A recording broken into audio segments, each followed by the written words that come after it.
No dia seguinte que o senhor Fernando Henrique tomou posse, eu fui embora para os Estados Unidos rompido. Já que você tocou no Fernando Henrique, gostaria que o senhor contasse um pouco como é que foi a escolha do Fernando Henrique ali como presidente. Ele se impôs. Como é que eu queria que o senhor contasse um pouco? É que o senhor viu isso de perto, uma empresa que o senhor não sabe. Nós fizemos uma reunião, vou abreviar, né? Nós íamos preparando a candidatura do Tasso Gereissati para a presidência. E houve uma confrontação. Quando o Covas perdeu a eleição em 89, eles aqui em São Paulo resolveram que o melhor para o PSDB era voltar a se refundir com o PMDB. Nós, que tínhamos ganho as eleições no Ceará, né? O Tasso era governador, depois eu fui governador, fui prefeito de Fortaleza, etc. Nós tínhamos ganho, foi o único governador eleito pelo PSDB nas eleições de 90, quando eles começaram essa discussão. Então nós confrontamos o nosso grande líder, Covas, por causa da ideia de refundir com o PMDB e resistimos. E aí o Tasso foi candidato contra o Scalco, grande brasileiro lá do Paraná, que foi lançado pelo Covas. E houve batemos chapa. As pessoas esqueceram isso, nós batemos chapa e ganhamos a eleição com o Tasso. A partir daí, naturalmente, o Tasso era o candidato a presidente da República. Eu era o único governador eleito do partido, viajava o país inteiro, cabalando forças e tal, etc, etc. Montamos uma equipe econômica, basicamente de grandes e brilhantes economistas que na data gostavam do Brasil, agora gostam de ganhar dinheiro, o que não lhes tira o valor, né? Mas mudaram muito mudou o foco. Mudaram o foco, o que é legítimo, né? Menos para mim, né? Que continuo, né? No meu itinerário, mas nós juntamos essa turma toda e fazíamos reuniões mensais para preparar o que seria a plataforma do Tasso. Quando acontece, o Itamar nomeou 6 ministros da Fazenda em 36 meses. Foi uma média de 4 a 6 meses por ministro. E ele fazia assim, nomeava o fulano, vai lá e acaba a inflação. Fulano não dava no couro, Gustavo Krause demorou 30 dias. Aí depois ele nomeou o Paulo Haddad, um grande brasileiro de Minas Gerais, um professor que tinha sido professor dele. E pelas tantas o Paulo Haddad não conseguia mais falar com o Itamar. E o Tasso Gereissati foi fazer a mediação e falou uma coisa de mau jeito.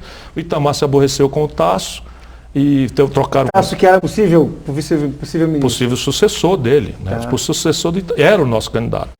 E o Itamar já ficou zangado com o Tasso. E restávamos eu e o Fernando Henrique como pessoas que o Itamar continuava respeitando e conversando. E o Brito também, né? O Brito era Previdência e não era do nosso partido, era do PMDB. Sim.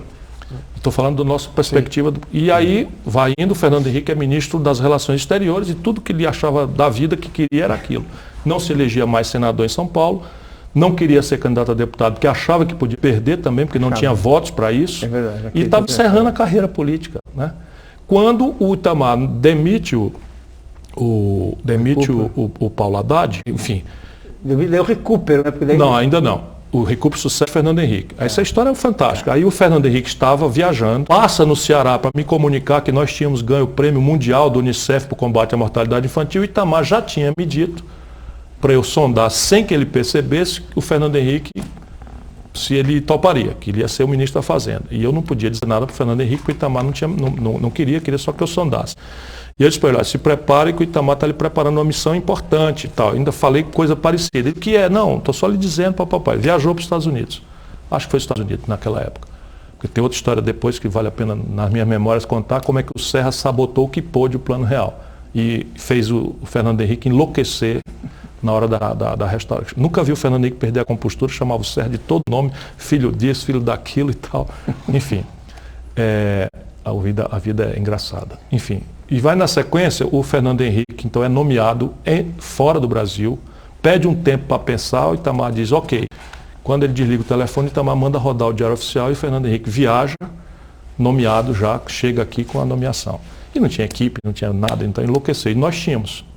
Então começamos a fazer uma sequência de reuniões de emergência em Brasília, chamamos a equipe inteira, Edmar Baixa, André Lara Rezende, Pécio Arida. Estava conversando com vocês? Estava trabalhando conosco mensalmente. Entendi. Preparando uma plataforma para o Tasso Gereissati. Então, não tinha ninguém.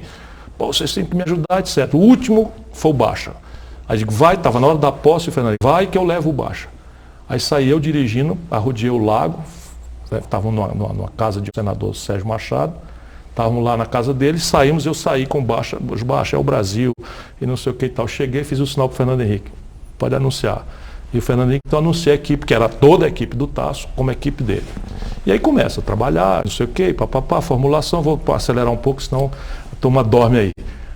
Aí chega na última hora, pronto, havia a engenhoca está aqui, que era uma coisa relativamente simples, o genial ali é o RV, o resto era uma dolarização disfarçada que precisava de reservas cambiais, por isso que o Serra atrapalhou no ponto ali, queria impedir o Fernando Henrique de fazer o acordo com os credores internacionais que estavam afastados do Brasil.